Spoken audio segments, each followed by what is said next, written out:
Hello, everybody, and welcome to the Bitch Bible Podcast. If you're watching the video, you're welcome. I got my roots done. I am hoping this week that we can just have a gay old chuckle. I'm going to be super honest with you. Never have I ever done a social media cleanse. I'm putting down my finger. This weekend, I hate an announcement about like going off social media. There is nothing more broken than that. But I made the grandiose decision to delete the Instagram app for 72 hours because I really did just need a cleanse. And I just want to say this, okay? We're going to laugh here today. Melissa Wood Tepperberg is in a neck brace, not keeping up with her journey in her neck brace. Was that a loss for me this weekend? Yes. But it was so needed. I felt just this week, I don't know if it was the moon, the blood moon, the 999 portal, watching way too many Netflix documentaries that just really put me in a slippery slope. But I just feel like it's a very hard thing to navigate because, like, you know, it's Fashion Week and like 3.5 minutes from now, I'm going to be slinging some sad link to a pair of Bottega sunglasses like the biggest loser on the planet. But then with social media comes all of this discourse, and we've become so desensitized to it, and everybody is fighting, and there's no movement and there's no traction, and it's so counterproductive, and everything is politicized, and people are dying. Schools are being shot up. Children are being murdered. And it's like, at what point, like, does it all just become like white noise to us? And I keep thinking about, I have like young relatives, nieces, nephews on Instagram, and they're like 8. And I'm like, how are we, how are they consuming all of this? Like, how are they carrying this? Like, thank fucking God Clyde is only 2 and has no concept of what's going on. And then you don't want to be detached from reality. You need to understand like the state of the world. It's important. You can't be in fucking La La Land in rose-colored glasses and like swipe to shop. But on the other hand, you know, every sentiment is that opinion is minced and politicized. And at the end of the day, like, people are being shot in schools, in you know, fucking speaking engagements, whatever it is. And we've all gotten like way too comfortable with all of the discourse and all of the tragedy, quite frankly. And I just really think that we should, I don't know. I'm going to start this over. No, I'm not going to start this over. I was just about to cut and rewind. I'm not going to. I'm going to live with that. Because then I'm contributing to the problem. Then I'm mincing and parsing because I'm so afraid that, you know, political affiliation is going to be misconstrued, which is crazy. It's crazy. It's all fucking crazy. But anyways, Melissa Wood Tepperberg is in a neck brace. I'm not ever going to edit this podcast. Just so everybody knows moving forward, we are never editing this podcast. I've made it too many years to start slicing and dicing and contributing to a bigger problem. So here she is, live and unfiltered with fresh roots, okay? Fresh as a goddamn daisy. I did take my hair extensions out. This is all very topical and pressing information. I am feeling like a bald rat, but the color is good and the scalp hath breath in. And everybody knows that once Jackie Schimmel gets her extensions out, it's fair fucking game. I have not slept, okay? Last night was my first complete REM cycle. Jackie, are you wearing an Oura ring? Call the cops. Yes, I am. From Monday to Thursday, I think in total, I got 7 hours of sleep, and I'm going to blame a couple people. Firstly, I'd like to blame Andrew, obviously. He does like this, if he has one cocktail, like with liquor in it, he goes full comatose when he sleeps and starts snoring. And he does this, I would call it like what would I call it? Like an amputee Peloton situation where he does this slow cycling motion, like a slow bicycle leg, and starts winding up the comforter like it's caught in a wheel, and starts just coiling the comforter with his pear-shaped body. And it couldn't be more insufferable. Also, he's like, we should start a show together. And I was like, ugh, do I have to? But I'm trying to be nicer in my marriage. I realized that for the entirety of my relationship, like my little one-sided game is like, I'm still playing hard to get. Like, we've been together for 13 years. I'm still like, I will never call him first. I never text him first. I never initiate communication. And I kind of always act like he's bothering me, which I feel like has worked thus far, but I need to like be somewhat sweeter to him. So I've decided to selectively join him in his, you know, in a viewing of our choice, shall I say, because like this man has now seen Real Housewives of New York from the ground up 413 times. So I decided that we would partake in some, you know, cultural zeitgeist viewings. First things first, we watched, what was it? Oh, Unknown Caller, which was, I mean, I just can't stop thinking about what's her face's, the mom's jaw. Like the lack of definition in that jawline, and like that, whatever was going on with the posterior of her nose tip, like can't even get over it. Like what a staple would do for that girl. Just a staple to the chin, a little Kybella, a little suck, suck, tuck, tuck, nip, nip, so would change your whole life. Okay. First we watched that. That didn't like, I mean, I thought that was toxic and dark, but that didn't really keep me up all night. Then we moved on per Heather McMahon's request. And I do have a bone to pick with her over this. Like the suggestion was wild. She should know that something like that, she's very well aware of my sleeping habits and my lack thereof. So for her to recommend that Andrew and I watch the Amy Bradley documentary is just in poor taste and rude. So we start watching, and I'm obviously hooked. We started watching on Monday, which coincidentally was the 999 portal, okay? And I'm watching this shit. You know what is also so sick about Heather McMahon suggesting this fucking documentary? This bitch has been trying to get me on her cruise for eons, okay? Eons. And I think she's holding a little bit of a grudge because I gave her the hard no on going on the absolutely not Heather McMahon cruise. It was like I forget, was it like 3 or 4 days, time of her life. Everybody who went said they had the best time. Okay. I'm not a boat gal. And if I wasn't a boat girl before the Amy Bradley documentary, the fact that she's trying to get me to go on her cruise and then suggest the Amy Bradley documentary, okay, is the craziest like flow of logic I've ever heard. It's just insane. Okay. So there's 3 parts. And if you haven't watched it, don't. It's terrifying. I'm a lady of the land through and through. I went on one cruise. It was a 3-day Mexican cruise when I was 18 years old with my mom, my dad, and my sister.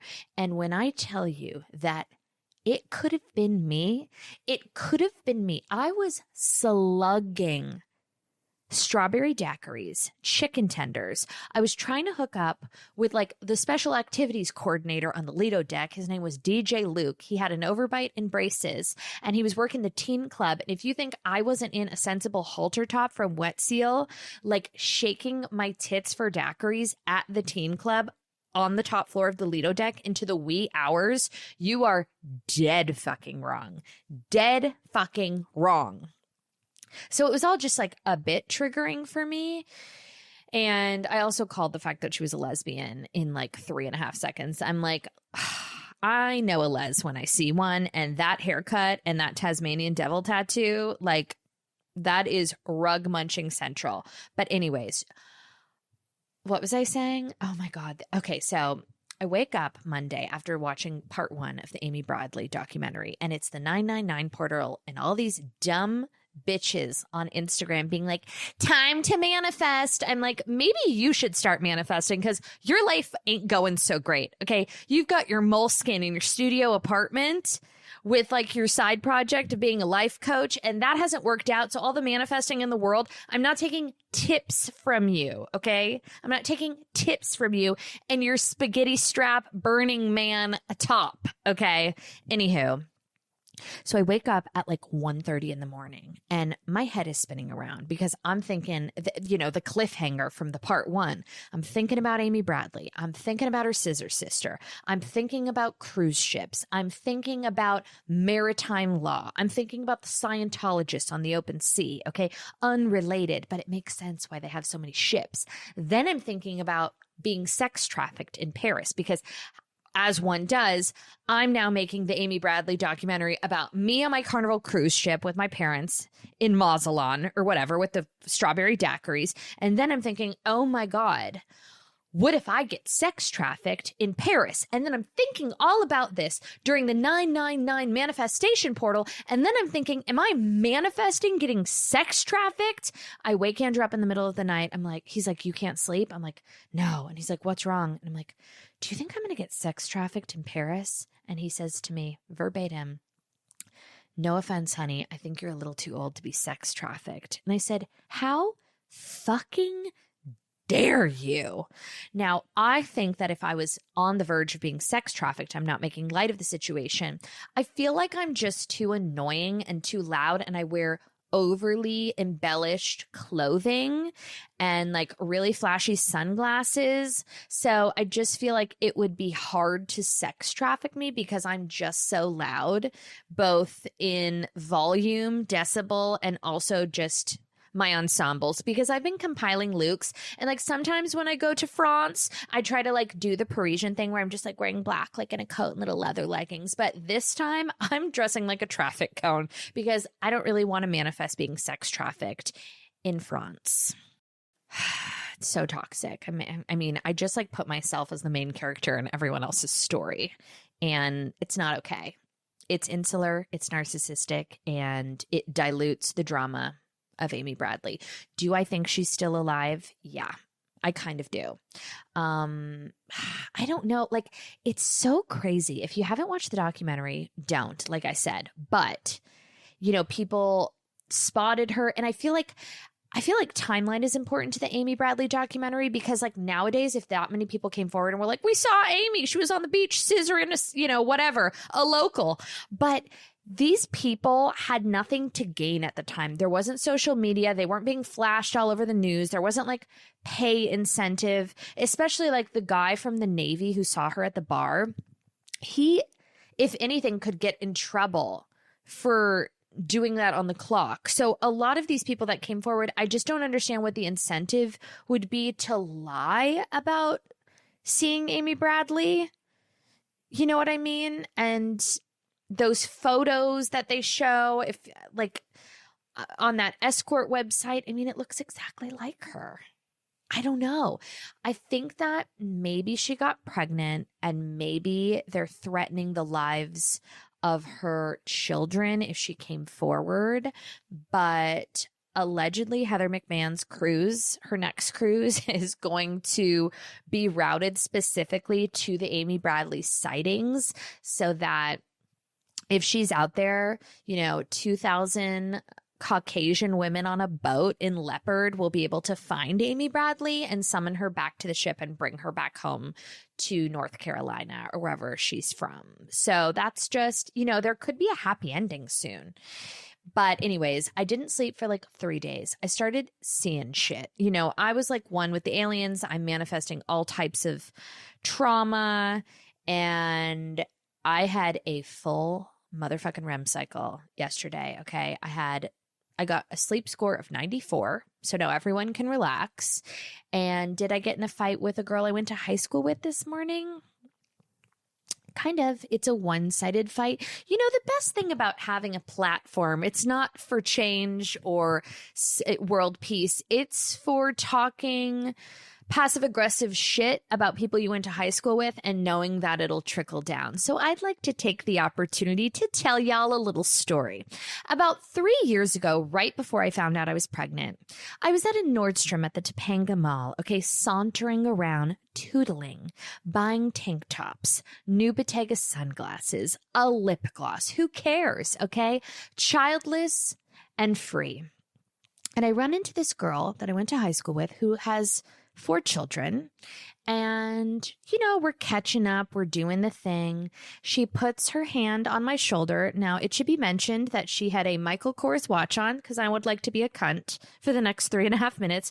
A Michael Kors watch. Nope. Details are everything. She had a Michael Kors crossbody bag, even worse, an Apple Watch with the faux Rolex wristband from Amazon, and a very wide brimmed hat. A very wide brimmed hat. Was this the conception of Off-Brand October? Perhaps, because if you think Jackie Schimmel is not polishing off her lack of color wide brimmed hat for Off-Brand October, Meghan Markle, your days are numbered. You're dead wrong. So we're catching up. I'm doing the thing. I'm asking her a bunch of questions about her life that I could give 3/8 of a fuck about. And she puts her hand on my shoulder and she says, I can't believe you don't have children yet. As if I'm missing out, okay? And I'm looking at her thinking, oh, you dumb bitch. It should be mentioned that she had kids very, very early, okay? I think she popped out her first crotch goblin at around 23 years old, which is absolutely fine. Now, here's the thing. I don't want to say that all stay-at-home moms are cunts because that would be just disgraceful. But there is a sub-quadrant of stay-at-home moms, which is the hardest job in the world, that weaponize their motherhood to put people who make a different decision down, to kind of like mock them and put themselves on a pedestal, of superiority. And I would say it's about 6%. I do think, I don't have like a diagram and like a PowerPoint ready, but I do think that there is a certain resentful animosity and self-importance with young stay-at-home moms, not all of them, that maybe their wings were clipped a little early, and to see anyone flying high in the sky triggers them. Not all, but I'd say 6%, okay? Especially people that were cum dumpsters in high school who are now rewriting history. So she very kind of disparagingly puts her hand on my shoulder at a Nordstrom, okay, by the New Balances, and says, I can't believe you don't have kids yet. And I was like, well, one day, something diffusive, light and fluffy. And then I give her a hug. I walk to a Zara and I start plotting my revenge podcast. Okay. So that was about 3 years ago. Cut to this morning. I take Clyde to a little gym class. It was a class we've never been to before. I kind of just popped in, Mother of the Year, thought, we should work on our cardiovascular, Clyde got the pear-shaped body. I have him in ballet. I thought a little cardio before the weekend could be good for him. I haven't seen said cunt in a while, still in a crossbody bag, still in a wide-brimmed hat, still in an Apple Watch, getting those steps in, running after the kiddos, mama. So we're kind of catching up. We're talking, oh, it's so good to see you, blah, blah, blah.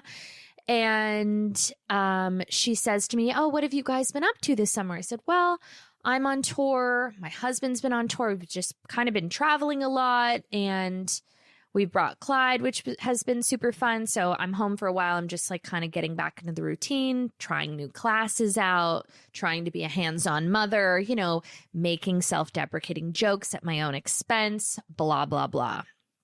She says to me, oh, you took the baby on tour with you? And I said, well, not the whole time, but we both have had to travel so much that we've been trying to just like kind of include him when we can so I don't have to spend so much time away from him.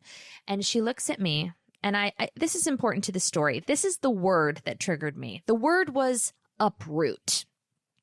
She looks at me and she says, "So you just uproot him like that?" And I said, "Well, I'd like to think that his foundation is me and his father.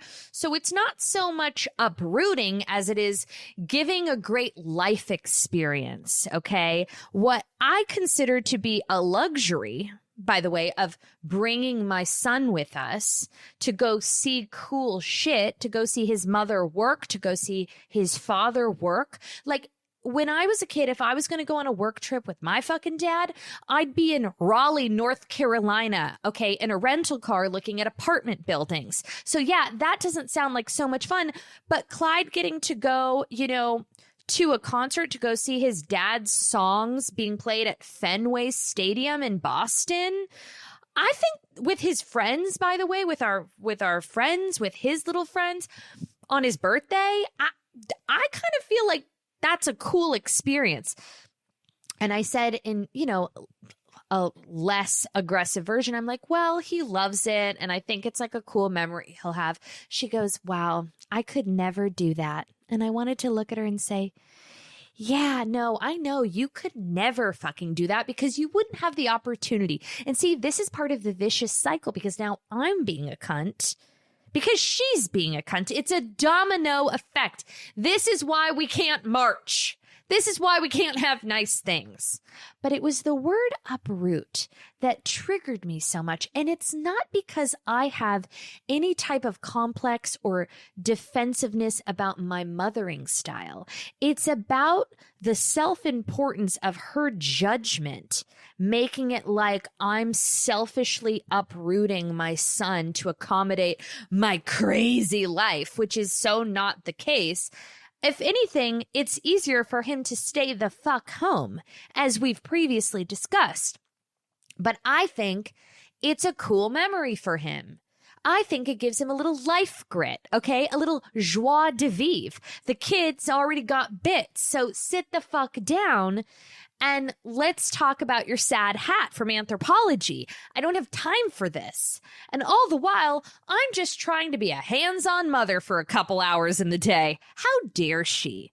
And by the way, if you think that we didn't get back into my car and I didn't talk shit about her to my son, you're dead wrong. By the way, I need to start being more discreet. Like, I just gave coordinates to my cunt altercation. Like, I just gave so many specific details that there is a 0% chance that this person wouldn't know it's about her. 4 children, gym class, Nordstrom at the Topanga Mall. I don't care. You should know. You should know. Because you're too in your little bubble that somebody's got to pop it and tell you, hey, you're being a cunt. Sorry. Not my problem.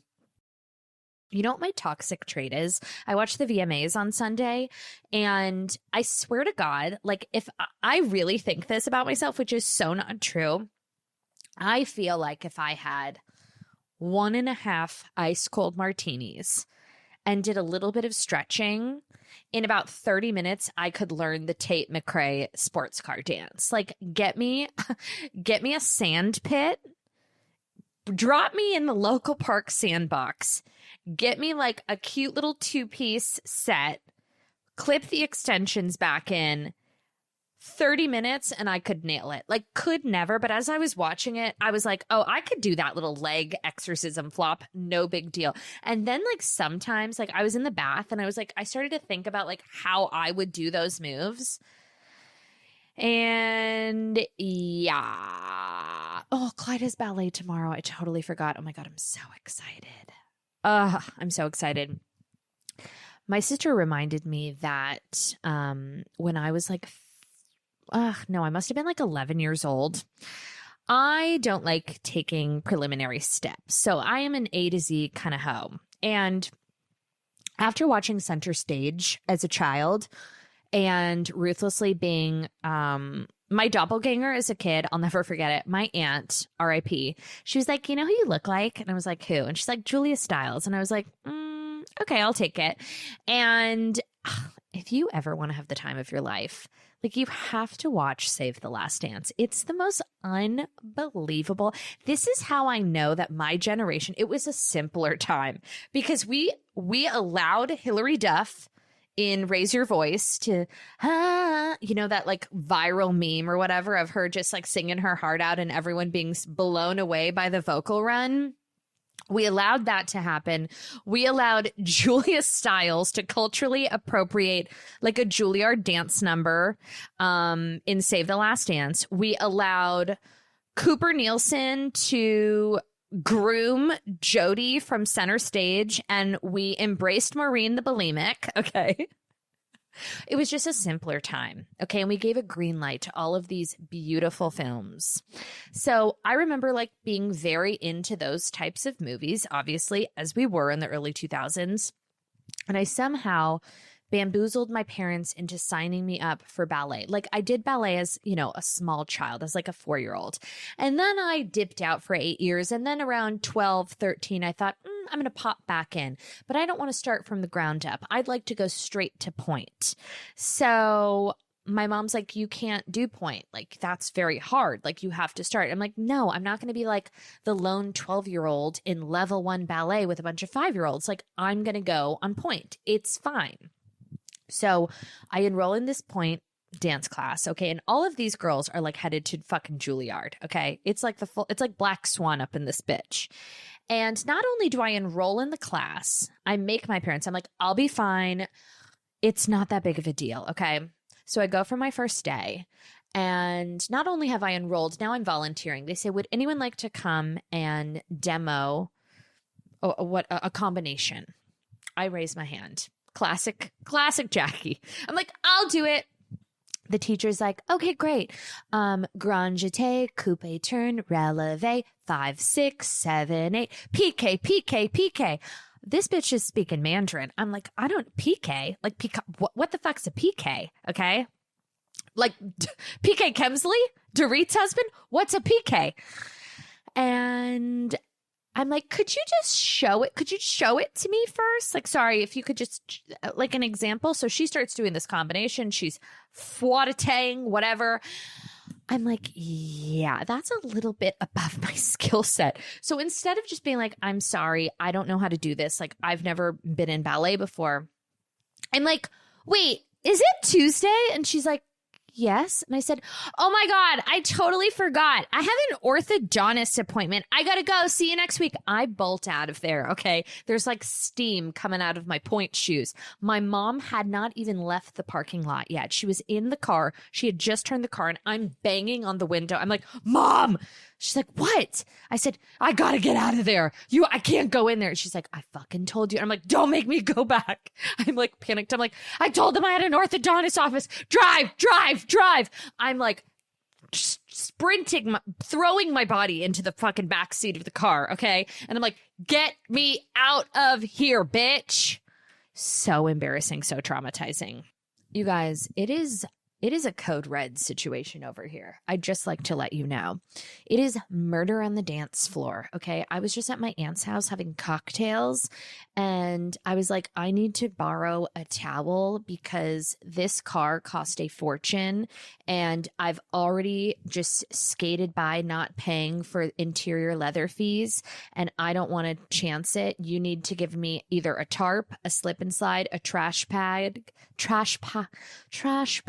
I'm a little fachotted because I'm bleeding and like out quite literally, like gallons and gallons. For all the straight men listening at home, you're welcome.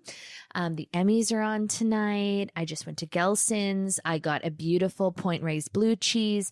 We're making a blue cheese wedge salad. We're making steaks, okay? We're doing my Schimmel Classic shaved heirloom tomato and shaved shallot salad. You know what's annoying? I had like a real epiphany, okay? And then we're going to talk about Melissa Wood Tepperberg and her neck brace pretty soon. Fashion week, y'all. But somebody DM'd me, like, well-intentioned, by the way. They weren't trying to be a cunt. I do know the difference. They sent me all of these screenshots of like Reddit threads about me, like not so loving Reddit threads. And I have to tell you, hand to God, I've never been on Reddit. It's like my boundary. I just don't participate. I'm not really, I don't know. I don't care for the discourse, and not because I'm sensitive or to fuck up my day or my feelings. I just don't want to participate in rat shit. You know what I mean? Unless I'm being paid. Hello, ding, ding, ding, coming to you live. But it just doesn't feel relevant or necessary or interesting or productive in any way. So I don't get in the shit pit that is Reddit. But somebody started sending me all of these fucking screenshots, and I was reading them in the Gelson's parking lot, as a lady does. And I had just such a beautiful it didn't really feel on brand for a menstrual cycle, but I was reading all of these things about terrible things that people have written about me, and like that the show is bad and I'm not funny and I'm stupid and I'm obnoxious and I'm dumb and I'm ugly and all of the things that you could just predict, low-hanging fruit, as they say. And I started reading it, and my first reaction was very defensive. I'm like, excuse me, pourquoi? Disagree, respectfully disagree. Then I sat with it and I really psychoanalyzed, and I thought, does this hurt my feelings? Not in a cool girl, like I don't give a fuck kind of way, but let's really strip it back. Do these comments from literal strangers, okay, on a sad little 1997 chat thread, does that hurt my feelings in any way, shape, or form? And if so, why? And the answer, shtick aside, no bullshit, is no. It does not hurt my feelings. It doesn't affect me or my day at all. And to the degree where I'm starting to think that maybe something is wrong with me, because maybe it should fuck up my day. Maybe it should make me pause for concern and thought and reflection, but it inherently doesn't. And it never will, and it never has. And maybe it's because I'm flattered by it. Like, I feel like the amount of effort and time and passion, quite frankly, that it would take to write a paragraph disparaging a stranger for something that is a voluntary experience. You don't have to come to a show. You don't have to listen to a podcast. You don't have to listen to the radio. You don't have to follow me on Instagram. That amount of passion and joie de vivre directed into a sad grammar, like just clad with error paragraph feels complimentary. And none of it is real. And it's like, she doesn't deserve this, that, the other thing. I heard that she did this and she signed this deal and that's insane. She doesn't deserve it. Here's the issue. Maybe, yeah, sometimes people get what they don't fucking deserve. And that's just something we have to think about. Meanwhile, I'm making a blue cheese salad tonight, and I'm going to watch the Emmys in the jacuzzi in my unrenovated pool with my gorgeous son and take a Unisom and bleed all over the sheets. And that's what I'm doing, and that's all I care about. Anywho, can I write these sunglasses off now? Okay. You know what Andrew did for me for my birthday, which I didn't mention, which I thought was like low-key sweet? I lost all of my sunglasses on tour. And despite kind of transitioning into fall and wanting new collection sunglasses, he replaced all of my all of my lost sunglasses. And of course, like, he doesn't know the thing. He doesn't know like the deals he bought. Then I started getting really irritated. I'm like, you just like bought old season sunglasses full price. Did you even ask? Like, did you even look? Then I started sounding like Gloria. No, I'm haggling like at the farmer's market over Bottega sunglasses, but I thought that was sweet. Would I have liked, the new 2.0 version of things, Yeah, probably. I'm going to Paris in case I haven't fucking mentioned it. I've manifested a sex trafficking situation. So at bare minimum, I'd like to be in new season sunglasses, but whatever. She believed she could and she fucking didn't.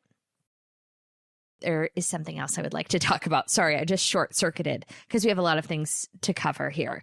I started watching the Charlie Sheen documentary last night with Andy, and unpopular opinion, huge fan. Okay, rarely does a troubled male actor documentary make me love the person more, but I looked at Andrew like 30 minutes in and I was like, I fuck with him hard.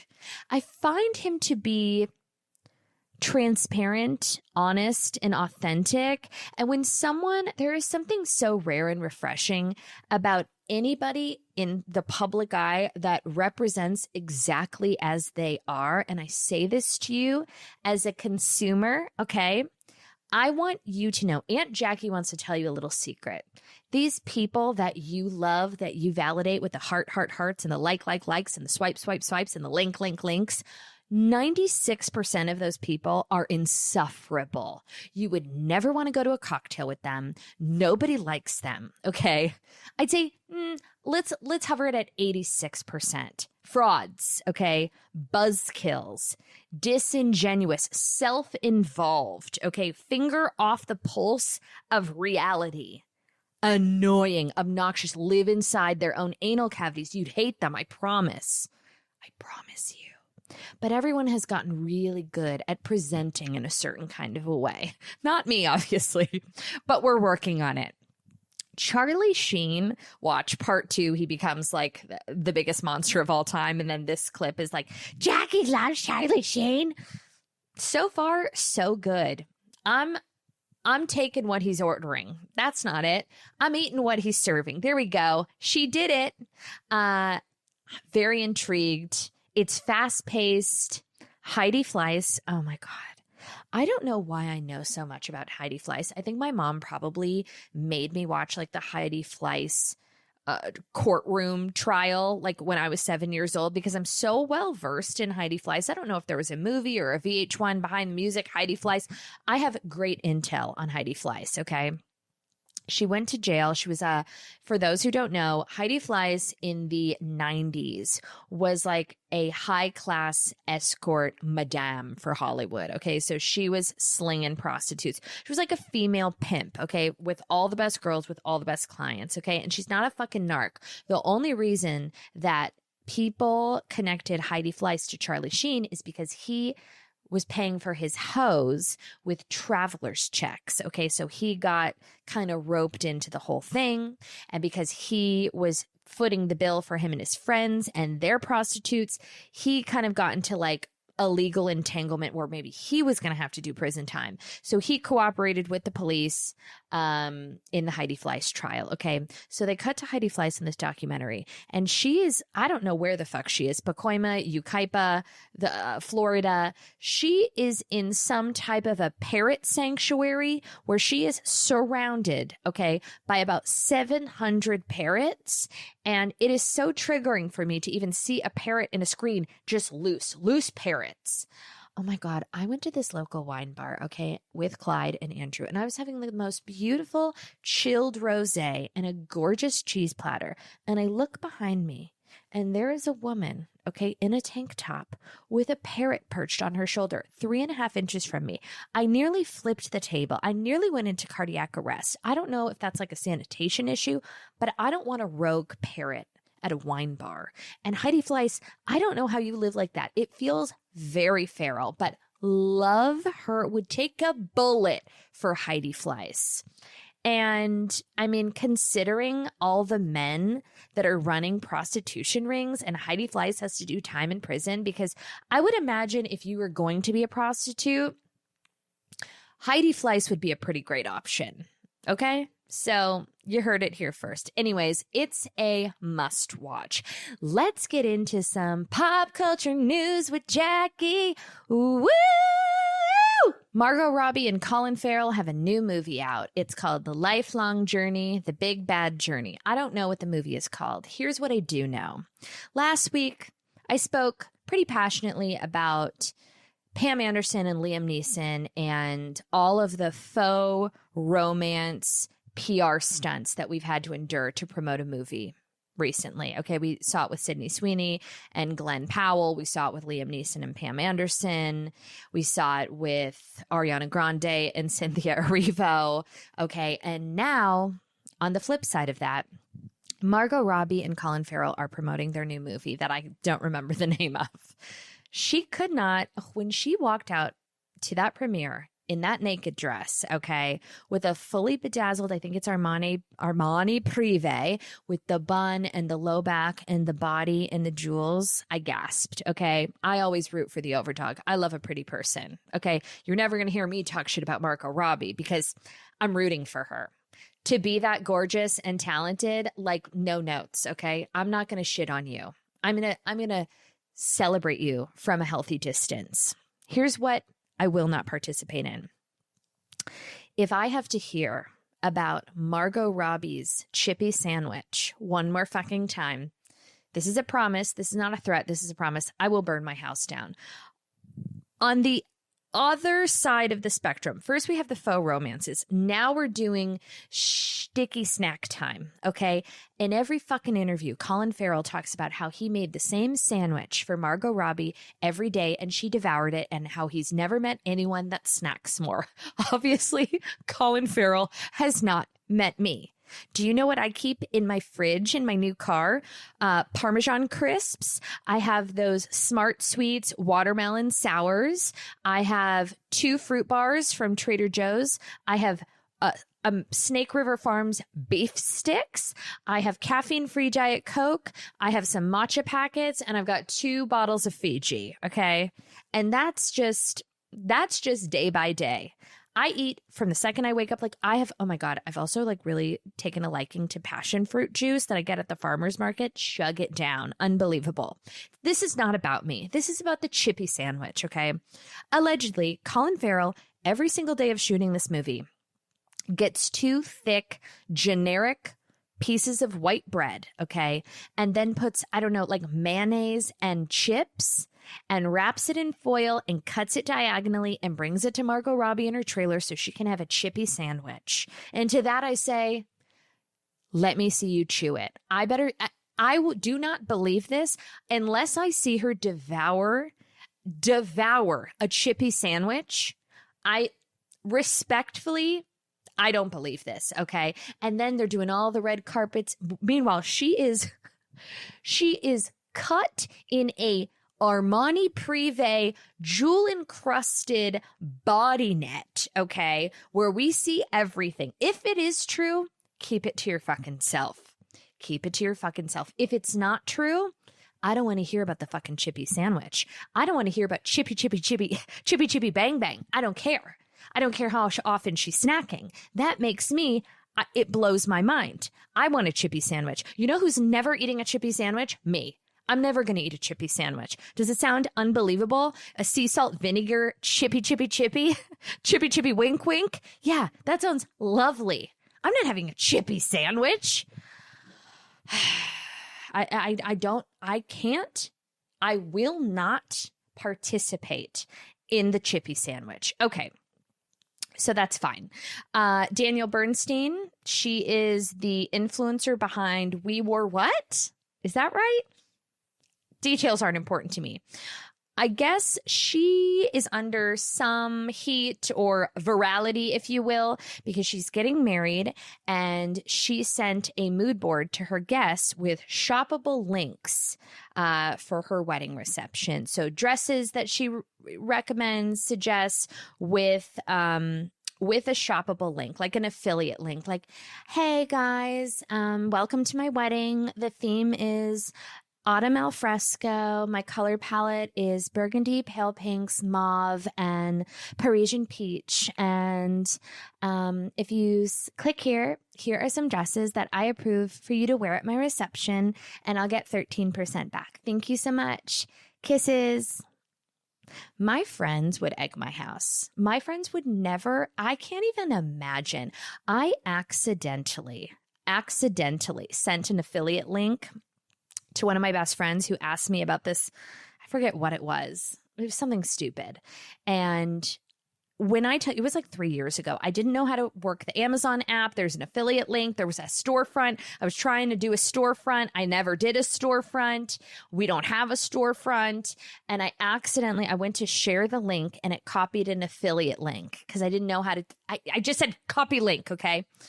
And when I tell you that not only has she brought it up for the better half of 3 years, she also likes to tell other people that I did that. And it's become like a public bullying harassment moment. And my friends would never speak to me again. Like, most of my friends have me blocked on Instagram.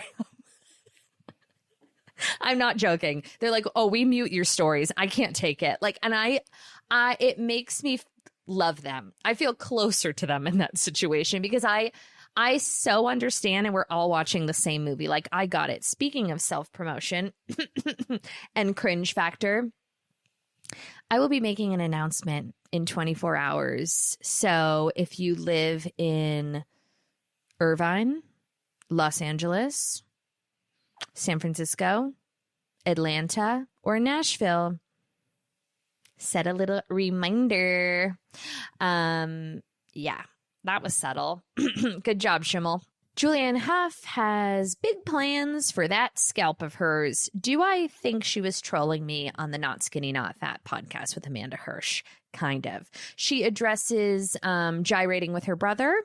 I don't want to say that I am the face of the Huff Scissor Sister rumor of 2017, but I did plant that seed. Everybody knows it. It was addressed and heard, understood, and metabolized. Next, she said that she has some plans, and I'd like to share them with you. She says, I have this thing on my list of things I want to do. I want to go to Bhutan and shave my head with a monk. It was just to shave my head, but now there's 2 added layers, Bhutan and a monk. She also made it very clear that she is not spiraling. She's not mentally unstable. In fact, shaving her head symbolizes a fresh start and a rebirth, if you will. It's not coming from a broken place. Once again, it feels targeted, like she's talking to me personally, because that is what one Schimmel would conclude. Shaving your head, does it feel like a fresh start? Oh, I guess it could be. It could be, but it also feels you're already halfway there. She's got a lob, so it doesn't, whatever. She says, the last 7 years, all the things I put into place, the systems of protection of who you think you should be, all of them have gone away. So I'm like, oh, last thing, I just need to shave my head now. Okay. Well, have fun. See you there. Imagine I book a flight to Bhutan and I shave my head with Julianne Hough. Wouldn't it be great if Julianne Hough came on this podcast and I could just say, sorry that I make jokes about you fucking your brother? People are such pussies. It'll never happen. It will never happen. Melissa Wood Tepperberg, she is in a neck brace. She's making the most of it. She is the powerhouse behind Melissa Wood Health and my favorite Instagram follow. It's not, how do I say this to make me not seem like a total cunt? I would just like to go on record and say I think she's talented and I think she's beautiful. Do I want to see her salads? Not really. I think that she might be a little self-inflated in her salad orchestration. She's like, have you ever seen a more gorgeous salad? I'm like, literally, yes. Like tons of them. It's cucumber, it's lettuce, it's avocado, it's balsamic, and it's some little gem. Maybe if you're feeling fucking crazy, some fucking feta cheese. But yes, it's a subpar Greek salad. So I have seen, and then she posted something this morning, nothing better than good old avocado toast. And it was just avocado on a piece of toast with a little bit of salt. And to that I say, hit it with a microgreen and a shaved watermelon radish. I don't know, a little lemon, a little crushed red pepper. Like, let's think outside of the box here a little bit. Anyways, she got a new puppy. And she came on Instagram a few days ago in the heat of trauma and world chaos. And she announced that after carrying her puppy, that, she's a woman in fitness. After carrying her puppy crossbody, she tweaked her neck and she is wearing a cautionary neck brace amidst it being Fashion Week in New York. And she put her phone up on a little tripod, and then she did a tutorial on how to style said neck brace with a neck scarf. And I just don't know how I'll recover. By the way, a neck brace without an actual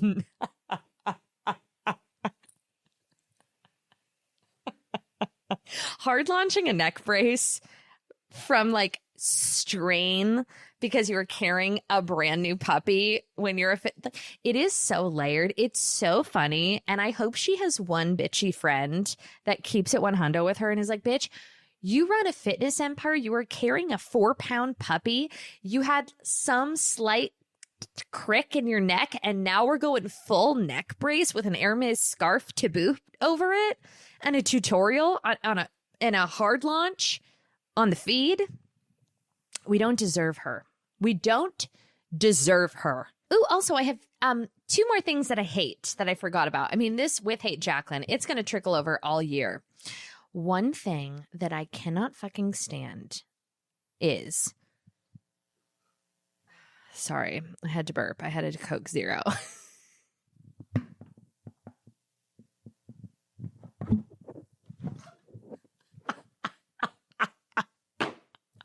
This is all part of the Reddit thread.